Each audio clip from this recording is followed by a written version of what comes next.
name is Kendall Carew. I am the chair of the AALS Aging in the Law section.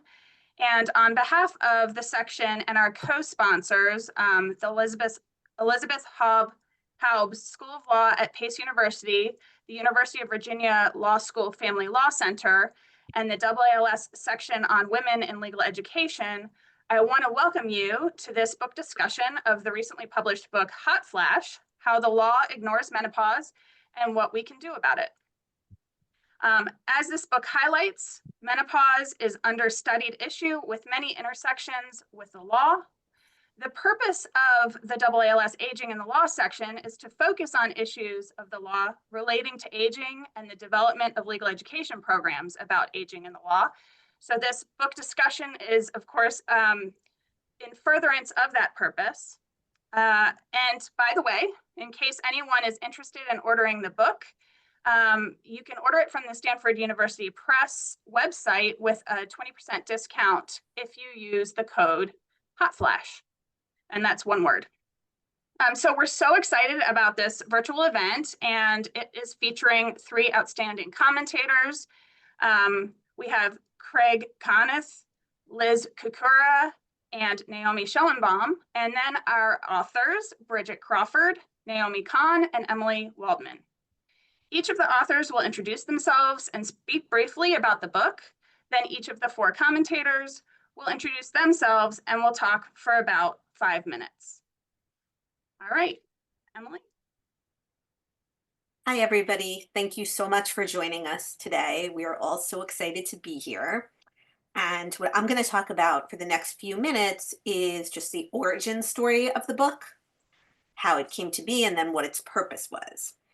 And so the origin story is that back in around 2019, Bridget Crawford and I started collaborating on a series of articles about menstruation and the law. So Bridget and I are colleagues at Pace Law School. Bridget had already been looking at these issues in the context specifically of the so-called tampon tax. And I got interested in the constitutional aspects of that issue, and she and I decided to work together on an article, and that led to several other articles, and it eventually led to a book that we wrote, and it also led to a conference that we headed up at Columbia Law School with a third professor, Professor Margaret Johnson of Baltimore, and the conference was called Are You There, Law? It's Me, Menstruation. And we put out a call for papers, and one of the people that we heard from was Naomi Kahn, our third, Naomi C., our third author on this book. And she asked if it might be appropriate for our conference to submit something about menopause in the law and to write a short piece. And we thought, absolutely. And she submitted a great short piece sketching out some of the big picture legal questions with menopause. And after that, the 3 of us started talking about writing an article together. And the first article that we wrote was called Working Through Menopause, and it especially dealt with employment discrimination aspects of menopause. And we just found that we had so much to say that this article became so big that we split it into 2 articles. So there was Working Through Menopause, and there was Contextualizing Menopause in the Law, which more looked at menopause, as the title suggests, in a broader context, alongside menstruation, but also pregnancy and breastfeeding. And it sort of tried to ask the question of why there seems to be a sort of hierarchy in the law where pregnancy and breastfeeding get so much more attention and accommodation than menstruation and menopause. And then, believe it or not, there was even a 3rd article, and that was the University of Chicago Law School Forum. And that also started introducing some of the things that we have written about more in terms of the market, the menopause market, and the idea of menopause capitalism. And so after we had written those 3 articles, we realized that we had written a lot of a book. The material was together a lot of a book, and we were interested in exploring it more and sort of seeing the connections across the articles and kind of taking them apart and fitting them back together in different book chapters and adding in more discussions about cultural depictions of menopause, fleshing out some of the discussions we had done about the science, the medicine, the different sort of idea of menopause cures over time. We also wanted to talk about trans and non-binary experiences of menopause. And so we were so deep into it that we wanted to write a larger work. And that was where the book came from. And the book is really hopefully designed for everybody because, on the one hand, it is an academic book. You know, it's published by an academic press. And it really is sort of asking this question of what would it mean to think of menopause as a legal issue. So, in that way, it's a law school book. But it also is a book about our culture right now and science. And so it really is designed, I think, for anybody who is interested in learning more about and thinking more about menopause, which hopefully is everybody or a lot of people. And it was just, I think, such a wonderful experience that we had writing the book together. And it's so exciting to get to keep talking about it in all sorts of settings, including ones like these that sort of put different lenses on it. For example, the AALS section on aging in the law. And so I am now going to turn the virtual microphone over to my co-author, Naomi C., to talk a little bit more about the book's themes. Thanks so much, Emily. Thanks so much, Emily and Bridget, for this work, and thanks to all of you for being here, and to the section on aging and the section on women, and of course to UVA. I want to Emily's told the origin stories, and little did we realize when we started this project about 5 years ago that the book would be appearing at a time that menopause is having a moment. And so it's suddenly, now I don't think it's just the particular feeds that I'm getting, but suddenly I'm seeing menopause everywhere. I'm seeing menopause get announced in the media as celebrities try to sell various products. I'm seeing menopause sold. I got an ad for Target, which is selling menopause related underwear. So menopause suddenly seems to be everywhere. And and we do hope, as Emily said, that you know, we're part of this larger conversation about menopause. Menopause, of course, is a health condition that half the population will inevitably experience. And our first theme turns to the legal and cultural silence about menopause. We argue about the need to dissolve that silence and stigma. It has remained, until relatively recently, one of the large taboo topics, even among close friends or family members. And if you listen to celebrities talk about this, if you listen to Oprah talk about it, everybody says, I didn't know anything about this. No one ever talked to me about what menopause is. And if the subject is mentioned at all, it's usually as a joke about hot flashes, that's the title of the book, or to put down a middle-aged person as moody or hormonal. Silence and stigma surround menopause and create the conditions in which bias and discrimination can flourish. And bias and discrimination have flourished in personal relationships, in the workplace, in doctors' offices, in scientific research, and even in courts. So the first theme that we have in the book is trying to challenge the legal and cultural silence that surrounds menopause. Our second theme is about the need to develop a more nuanced understanding of menopause. So as we dissolve the silence, we want to get around menopause has been seen either as a condition requiring medical intervention. There was a book published in the 1960s on Feminine Forever, which was essentially a way of denying menopause. So a problem to be mastered through medical intervention or through technology, as opposed to this more nuanced understanding, which means challenging the reductive framing of menopause as a problematic condition, and instead as perhaps even as one to be celebrated. And so we explore this more nuanced understanding. We, among other things, we have a chapter that is titled Queer, Trans, and Gender Diverse Experiences of Menopause. Again, just trying to develop a more nuanced understanding of just what menopause might mean. Our third theme is, and of course the three of us are lawyers, right, is the rule of law. The book breaks new ground in addressing the legal aspects of menopause, including analyzing the lack of policies concerning menopause in the workplace, as well as in healthcare. And so we suggest the need, we discuss the need for a variety of new policies with respect to funding, workplace universal design, and education. We have several chapters on employment discrimination law and on how employment discrimination policies need to change. We talk about universal design, although we recognize rather than moving towards universal design, we might at least hope for accommodations against discrimination based on menopause, or accommodations for the menopausal experience, more mentorship in that context.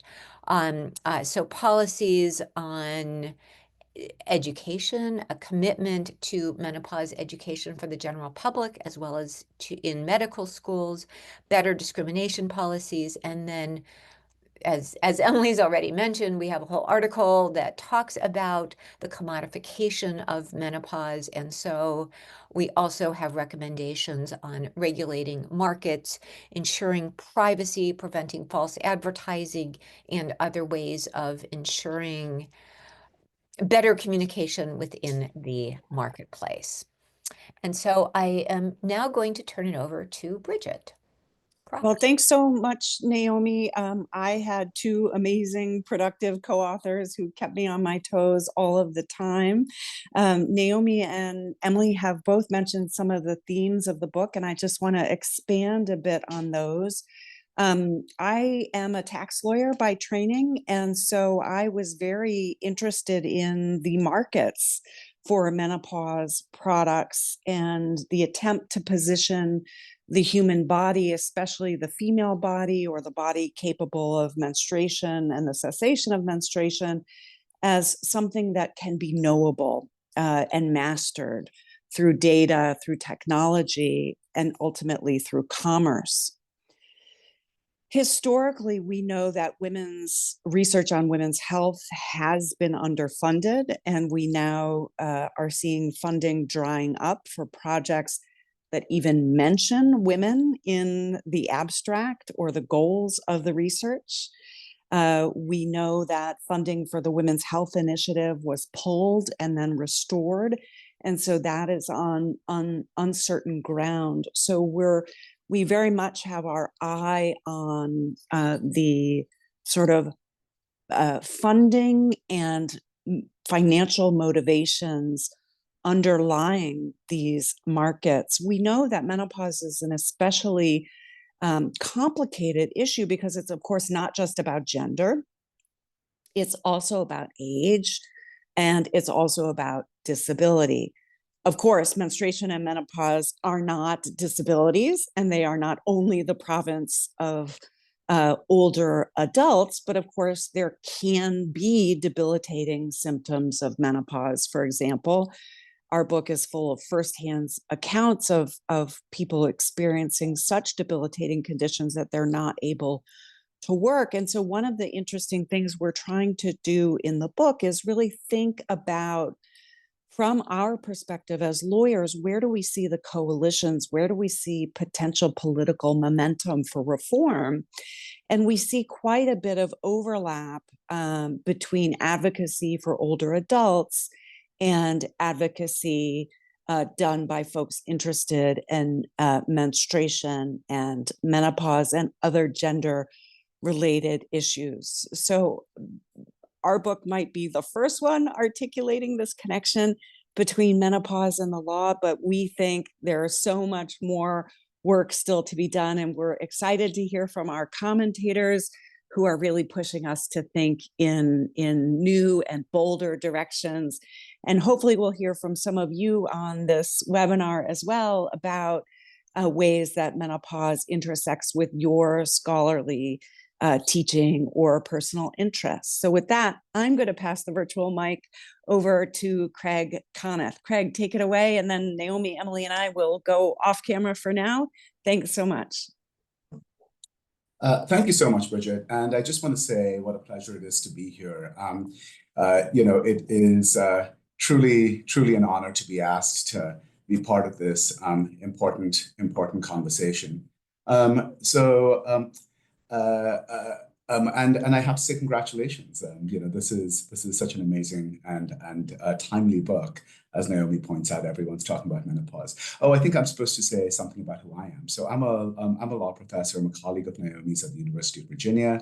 I specialize in the areas of health law and LGBT rights. As you can imagine, I learned and enjoyed learning so much from this book. Naomi herself has been such a wonderful mentor and role model and co-teacher. We've co-taught a couple of classes together now, and I've learned so much from her. The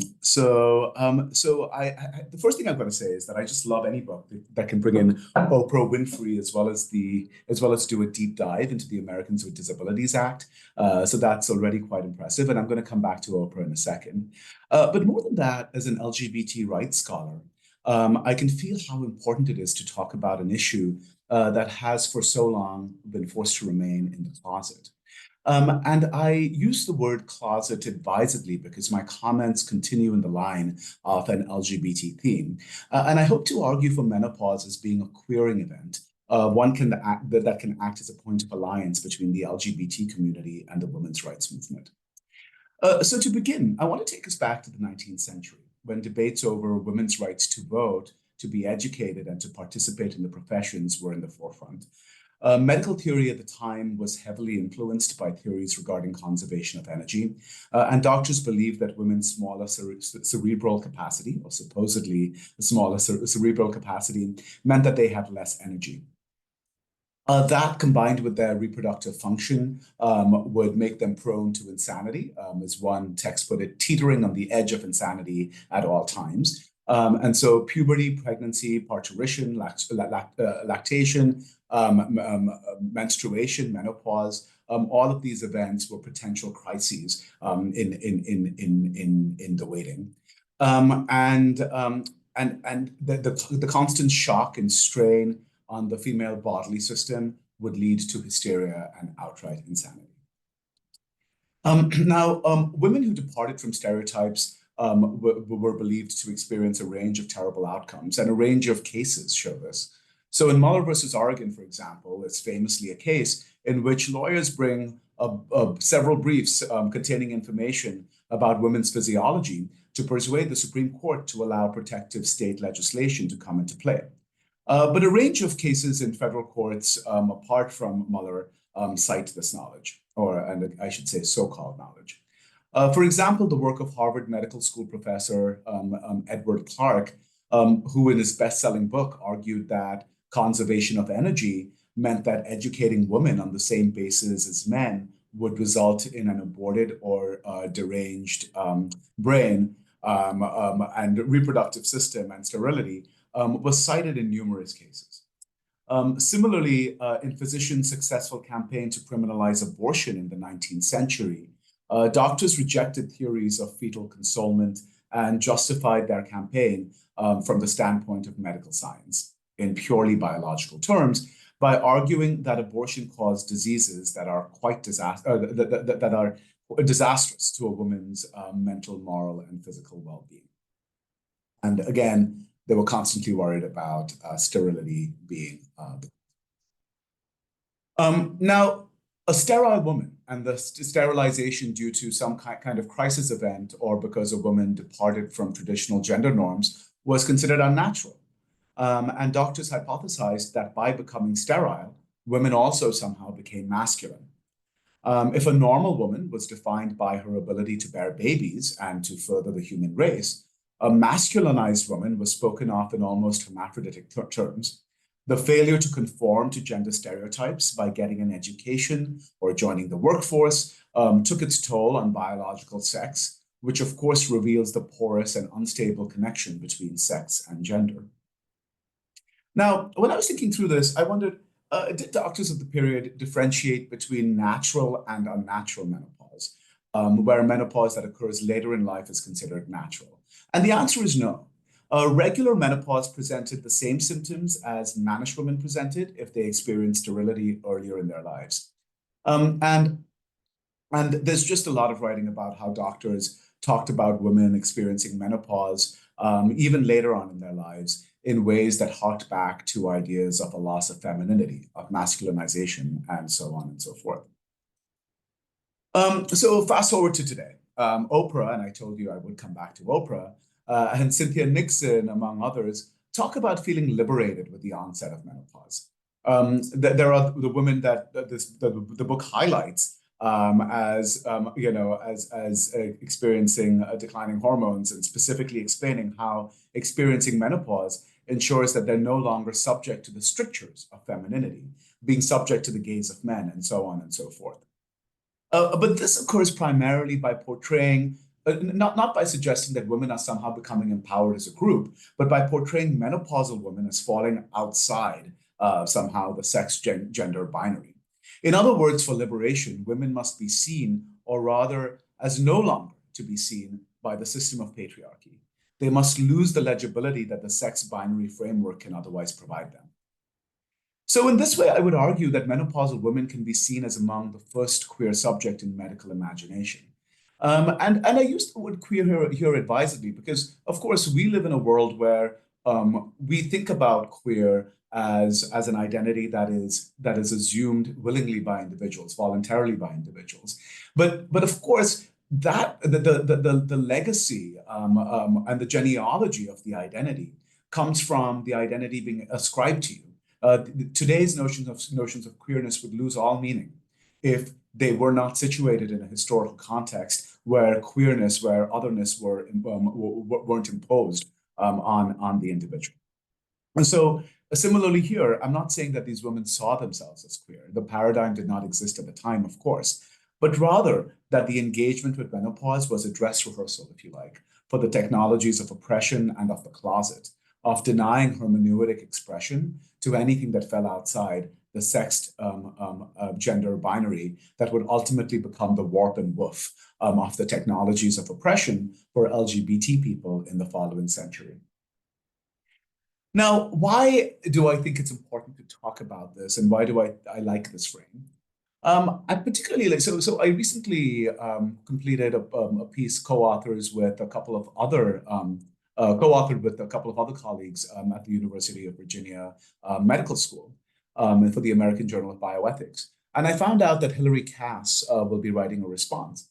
And one of the lessons we're getting from, and Hilary Cass, for those of you who have been looking at trans rights issues, is famously the author of the Cass Review, which many believe prompted the National Health Service in the United Kingdom to cease providing pediatric gender-affirming care in any meaningful way. And a lot of that is based on the idea that there must be this rivalry, this tension between the women's rights movement and real women, quote unquote, and transgender women and the transgender rights women more generally. And you know, we see some of that in the United States as well. We are at a time when there is a tension between the trans rights movement, especially trans women, and the women's rights movement. And I want to suggest that thinking, talking, and theorizing about menopause can be a point where both movements can see a place of alliance and recognition. That is the same framework that both movements are trying to address and to disengage from. And so I think this book is precisely the kind of tool that can be brought to bear in such an important project. So I'll thank you again for including me in this important conversation, and to my and to all the co-authors, but to my colleague Naomi, thank you again for being such a wonderful colleague and friend.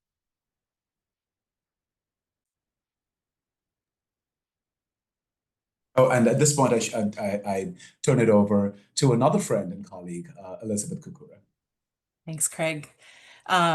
Such interesting stuff. So good afternoon, everybody. My name is Liz Kakura, and I'm an associate professor of law at the Drexel University Klein School of Law, where my research focuses on the intersection of gender and health law, with a particular focus on reproductive health and the law and politics of childbirth. I'm really grateful to Bridget, Naomi, and Emily for the invitation to be part of this session and to get to comment on their tremendously important book.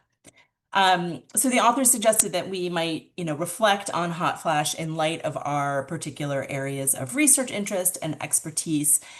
And in my case, it's really not a hard task because there are so many parallels between the challenges that birthing people face when it comes to being treated fairly, having their dignity respected, and their health needs met, and the challenges that menopausal people encounter when it comes to respect for their dignity and addressing their health needs. Reading Hot Flash gave me so much to think about on the connection between menopause and childbirth when it comes to things like shame and stigma and ignorance, just the kind of base ignorance of how women's bodies work, how the reproductive systems of people with ovaries and uteri work, and how in both contexts, shame and stigma and this ignorance interfere with law reform efforts. So there's a lot to say on that front, but in the interest of time today, I want to touch on kind of two specific insights in Hot Flash that I found particularly important in understanding the book's contributions and possibly future directions for, kind of scholarship and theory in this area. And they both involve tensions in the discourse around menopause. So the first has to do with medicalization and this idea that we turn to the medical system when confronted with menopause because we assume uncritically, or some people assume uncritically, that menopause needs a cure, which the authors point out is an idea itself that is suffused with ageism, right? That there's something wrong with an aging female body, and that is linked up with whatever experience of menopause is unfolding. And then at the same time, right, that is true, and we need more, I think, more critical reaction to this idea that menopause needs a cure. And at the same time, it's clear that when some people experience menopause symptoms that hinder their ability to live their lives and to access medical treatments like hormone therapy, that they need access to these types of treatment, that they provide necessary and very welcome relief. And so that the medical system and prescriptions are playing an important role. When we look at the phenomenon of medicalization through a historical lens, we can identify lots of examples where a human condition or experience, things like addiction, mental illness, or homosexuality, has gone from being understood as a social problem, a social ill, to being viewed as a medical condition that can be alleviated or cured by doctors. And there's usually a relationship too, right? We're thinking about the point when the medical profession becomes interested, whether for financial or other professional reasons, in asserting its expertise and authority in that area.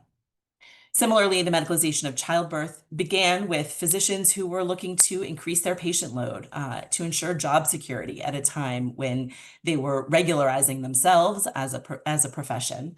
And they began to assert authority over childbirth to the exclusion of midwives. Just by chance, I happened to have had a phone date this morning with an old friend in the UK who herself has been struggling with menopausal symptoms now for almost 5 years. And when I told her about today's event, she agreed with our authors that the UK's culture of accommodation is better than what women in most countries could expect. Though she did say that her particular university put out a very shiny brochure about its menopause program and then has done literally nothing to effectuate any new policies or change anything about the physical plant. But importantly, she flagged that even with the accommodations at the kind of systemic or organizational level, the medicalization of menopause is so entrenched that she is regularly fighting against the reaction of sort of to the effect of, well, I'm really sorry to hear that you've got X going on, that you've got crippling headaches, that you've developed this, heat resistant syndrome. But you know what? If you just start taking hormones, everything will be fine. And that mentality is so pervasive and is something that is harmful to her as somebody who is navigating a very challenging set of health experiences and changes in her life. So, which is all to say, right? We should welcome scientific and medical innovation that improves people's health and well-being, whether that's through something like hormone therapy or in the childbirth context through life-saving cesareans. But we also have to reserve a healthy skepticism about vesting too much power in the medical profession or any other kind of profit-seeking professionals who come with relevant expertise to define what is normal or abnormal about menopause, or to determine what menopausal people need to manage their health and to live full lives. Another related tension the author surfaced that I found particularly thought-provoking is the kind of tension in discourse about menopause as a normal life event that is part of a healthy aging process, and something abnormal, the result of ovarian failure, that leads to symptoms of illness that might even rise to the level of disability, right? And that we can look around and see people are not having those needs met. This tension echoes tensions within maternity care reform, right? So on the one hand, there's a really powerful argument for advancing a vision of childbirth as normal, as a natural physiological process, not something that is pathological, not something that is a disease to be cured or a condition to be managed through medical intervention. And these types of arguments push against the interventionist default in obstetric care, which is a default that we know causes iatrogenic harm. It leads to medically unnecessary cesareans and is a driver of coercive and sometimes abusive treatment by providers. But at the same time, maternal health outcomes in this country are pretty abysmal. We have a lot of women dying unnecessarily or suffering near misses during the perinatal period. And we have to acknowledge that it's impossible to eliminate all risk, all potential complications. And given that, and given the role that medical racism and other forms of bias play in meaning that certain people's medical needs are ignored or overlooked, we have to take that square on. So advocates seeking changes to the maternity care system that will save women from dying or suffering serious injury have to stress that childbirth entails risk, right? That there bad stuff can happen, and that our current kind of childbirth infrastructure is not managing that risk particularly well, which is in direct tension with this idea that childbirth is a normal, natural physiological process, not something that needs to be managed or cured in medical settings. The tensions the authors highlight in how we collectively understand and talk about menopause, right, as a normal condition of life or as a pathological condition with symptoms that need to be managed, I think really stand out here as an important obstacle to advancing an agenda for menopause education and advocacy. And like in the maternal health context, the mushiness produced by this tension can interfere with clear messaging to policymakers about what we need in terms of resources, in terms of regulatory reform, clear messaging to courts, and to the public. And I think in the context of menopause, also clear messaging to employers about what their responsibilities are to their employees. My sense is the answer doesn't lie in, settling on one of these frames for menopause, but instead insisting on more nuance. And this makes me think of the work of Greer Donnelly and Jill Lenz on subjective fetal personhood, in which they argue kind of in the most basic terms that, one pregnant person can understand themselves to be carrying a fetus, while another understands themselves to be carrying a baby. And the law can account for a subjective understanding of pregnancy when it comes to things like stillbirth or tort liability. which I think supports the idea that when it comes to menopause, we need a theoretical foundation that says two things can be true, and people are capable of holding that kind of complexity as they develop a fuller understanding of menopause and its legal and social implications. So one quick last thing, I wanted to just close with a final kind of observation or maybe a question about where our authors end the book, which is with the point that learning about menopause and advancing menopause equity can improve life and law for everyone. And I would love to hear more about how you all understand this kind of universalist appeal. Right. In the childbirth context, we sometimes hear that, everybody has an interest in healthy childbirth, even those who will themselves never give birth, because, well, we're all born and our society depends on healthy birth in order to maximize our collective flourishing. And so you all people should care about, a maternal health equity agenda. But I wonder about our shared interest in menopause equity beyond those who are immediately going through it, perhaps along with the loved ones of those who are suffering bad symptoms, and maybe the employers who will inevitably have to deal with menopausal employees. Instinctually, it seems right to me that learning about menopause can improve life and law for everyone, but I would love to hear you talk more about why you think this is so. And I'll stop there. Thank you so much. I'm happy to turn it over now to my friend Naomi Schoenbaum. Hi, thank you so much. And thank you to the authors for writing this book and for inviting me to speak. It's a really important work, and I am excited to be here. So I wanted to follow up a little bit on what Naomi C. was saying about menopause having a moment. It definitely is. There has been lots of writing about menopause right now. And it seems like everyone who is writing or talking about menopause agrees that there is too much silence and stigma surrounding menopause. There's actually an article in the New Yorker from earlier this year by Rebecca Mead reviewing some of these recent books about menopause. And what she uncovers in the review is that each generation thinks it's discovering menopause anew.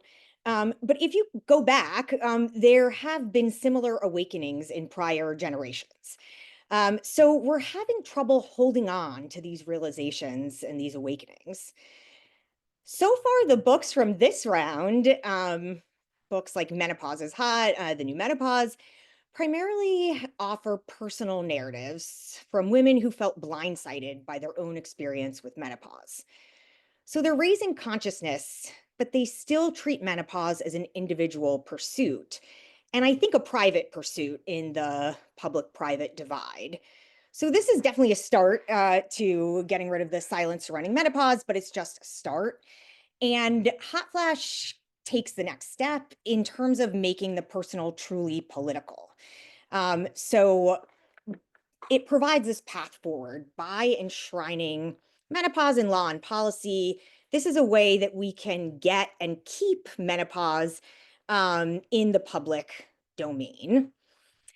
And so if we're going to make the personal political here, I want to ask, what would it mean to have a politics of menopause, and specifically a feminist politics of menopause? And I wanted to focus on two aspects of this. The first is the role of capitalism, and the second is the role of women's preferences. So, as Bridget mentioned on capitalism, there's an excellent chapter in the book on menopause capitalism. And this is the marketing and selling of lots of menopause-related products and services that promise to tame and track menopause.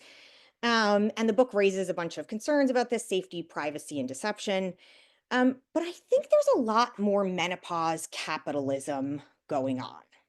So probably the most extended critique in the book is of work law. And probably the largest set of policy proposals is related to women in the workplace and protecting and accommodating them. And I'd like to suggest that we think about menopause and work as menopause capitalism as well.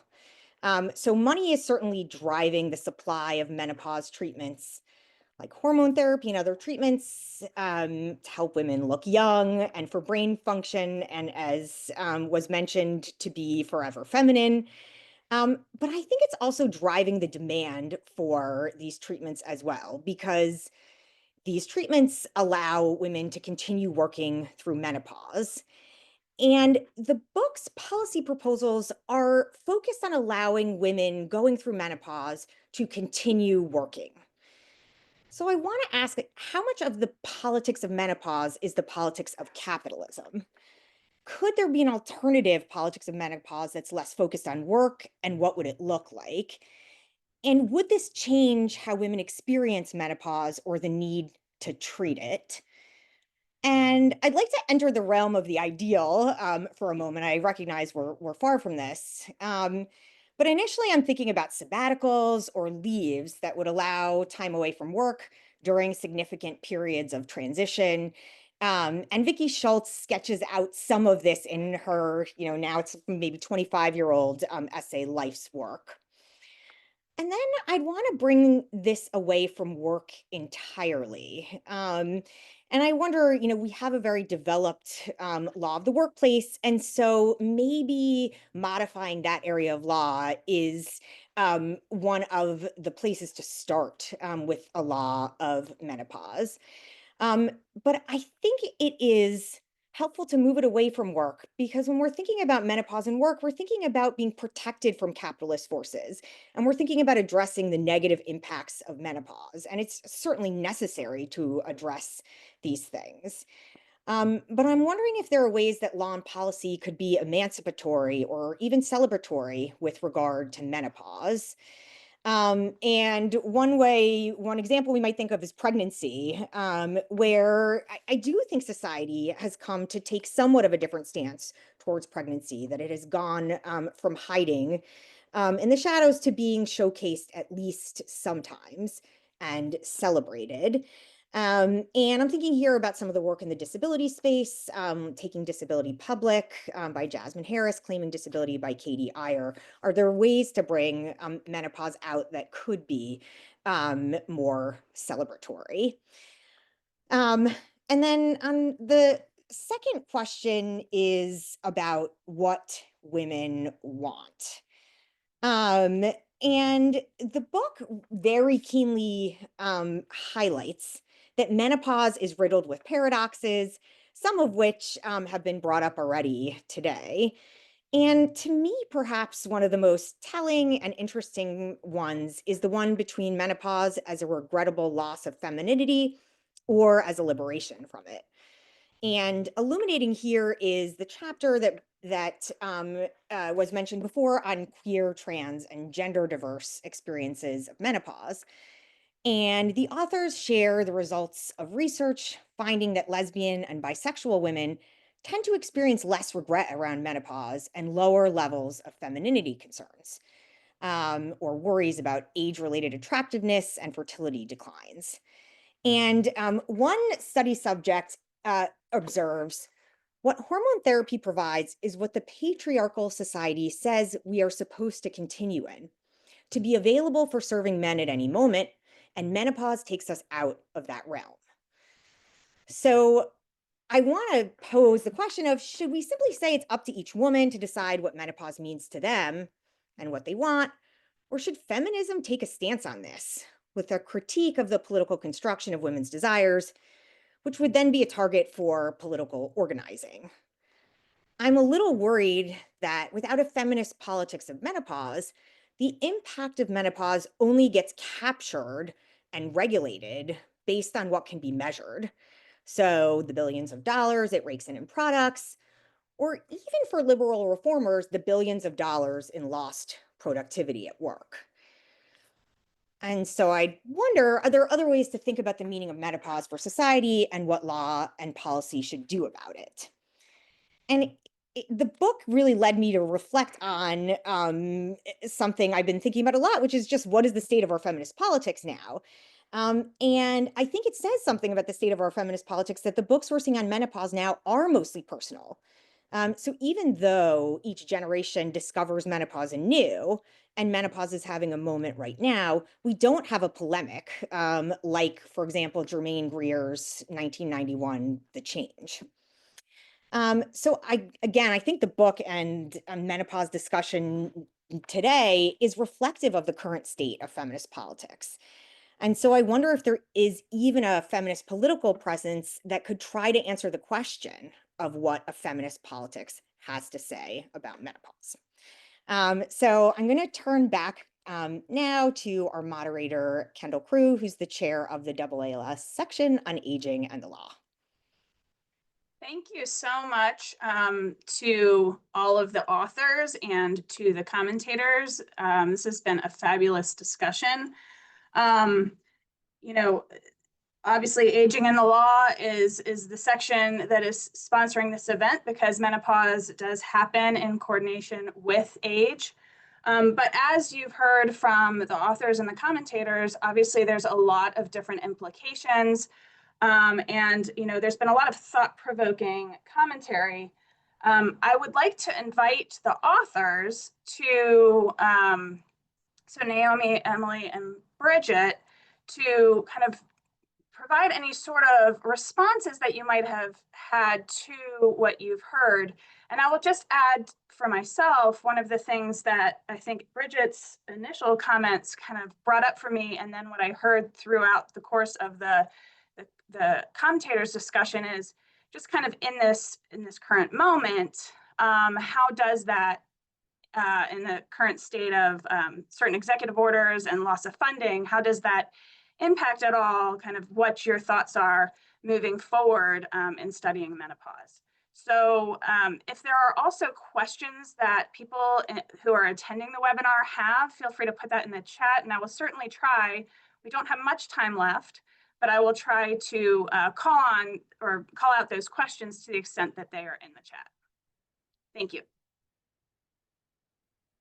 So Naomi, Bridget, Emily, do any of you have any sort of reactions to what you've heard or responses?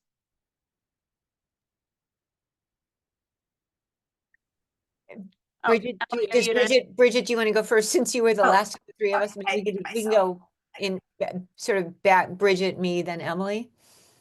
Okay, great. I am super excited about all of these comments. I love Craig's notion that these menopausal women were the sort of queer prototypes without appropriating that term, but sort of calling into question whether hormones define the person or the person defines themselves, which was also a theme running through Liz's comments about how each of us defines for ourselves what the meaning of our bodily experience is, which is what makes me think very much in response to Naomi S's comment about, well, where is, is there an opportunity for a feminist polemic?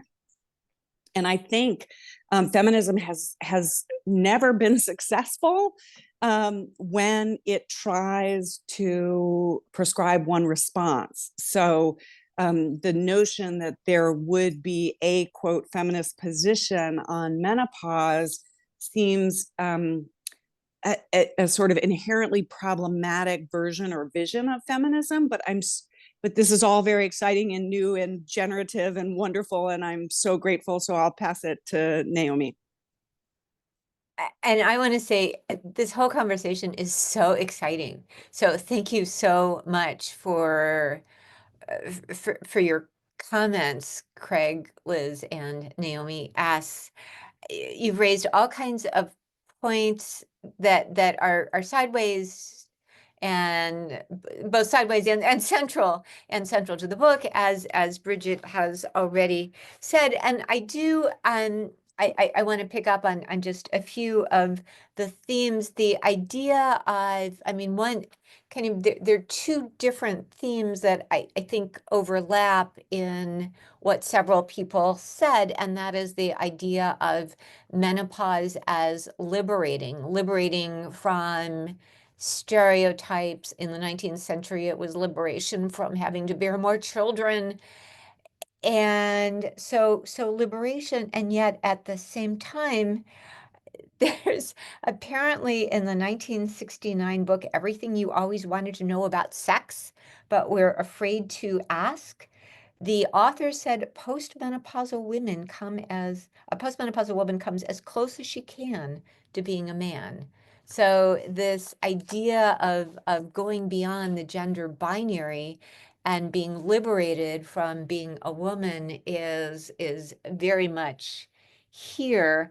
In terms of the medicalization, and also to build on that, there are now efforts to end menopause, right? As capitalism comes in, as healthcare advances, there are efforts to forestall it. And you can justify that as both, oh, gee, it will keep people healthier, but you can also think of it as kind to sort of deny the bodily the bodily realities of what it means to age, and a denial of aging. As for a feminist response, I think one of the things we all believe feminism does, right, is it doesn't essentialize. And so as we develop feminist responses, we can only hope for many, many more conversations like this. Thanks. Emily? I've also been thinking now about this question of should feminism take a stance, which is such an interesting one. And I agree with what Bridget and Naomi said. And I guess I would say if feminism is taking a stance, I think it would be a broad stance about this is something important that warrants research, and it warrants education to doctors, and making sure that ultimately people are able to access the information, and then the information they need to make the right decisions for themselves, and then that they should be able to access that treatment. That to me is the sort of overarching view that I could imagine feminism taking, that this is actually a real thing and it shouldn't be poo-pooed. It should be taken seriously. And there's been a lot of time that has gone by where there really hasn't been the research that should have been done, and medical schools haven't given it the attention in the curriculum that they should have. And it's time to take this seriously so that ultimately people can make the right decisions for themselves based on accurate information. That I think is something that isn't too narrow, or essentially that everyone could get behind. I certainly can't imagine feminism taking a position on nobody should get menopausal hormone therapy or everybody should or anything like that. The whole point is it depends on the person and the symptoms that they're experiencing and what they want to do. But I think everyone would agree that they should have information and they should have access. The other thing that I thought was interesting was Liz's question about the end of our book, about this idea that having a better understanding of menopause would improve life and law for everybody, and like, why would that be? And I think that's a fair question. I have a couple thoughts. The first is, well, how would it benefit other people? So people who aren't in menopause or aren't going to go through menopause, how could it benefit them? I think maybe the point is, in addition to just having them have general awareness about what people in their life are experiencing, one of our points in the book was that to the extent, for example, that workplaces become more flexible in their policies, that can benefit everybody, right? So sometimes the changes that are made for one set of people ultimately has spillover effects, and it makes workplaces more sort of generally accommodating, not just accommodating the specific, but sort of more universal design. So that is one way, sort of tangibly, that maybe it could affect and benefit everybody. Then I guess the flip is, well, how does it benefit us for everybody else to know what menopause is? And there I think a lot of it is about just breaking the cultural silence and making sure that there's more general awareness. And of course, making sure that there is more medical research, making sure that there is more discussion in med schools and things like that. So that's how it would benefit us. But then ultimately, that may benefit people in direct and indirect ways as well, even if they don't personally go through menopause. Yeah, I mean, almost almost everybody knows somebody who is currently perimenopausal or postmenopausal, And so in terms of just general awareness of this as a natural life happening, it seems as though there are so many benefits to further conversations and to, I mean, menopause is having a moment. I love, Naomi S., you're bringing up the point that menopause, this is not the first time that menopause has had a moment, and we all think we are rediscovering it. But maybe this time it will last, and there will not be in 50 years or 100 years someone saying, this is the first ever time to be discussing menopause. So that's an interesting point. Thanks. So this will benefit historians. So I'm not seeing any questions that have been posed by attendees, and we are really close to time. So I think at this point, I just want to thank all of you, the authors of this book, for bringing this to light, to helping us see that the law should not ignore menopause. And hopefully, we're really looking forward to seeing your work moving forward in this space, and to the commentators who have provided their thoughts. Looking forward to seeing what else you might have to say about menopause and your work. And just thank you so much today for joining us, and have a great day.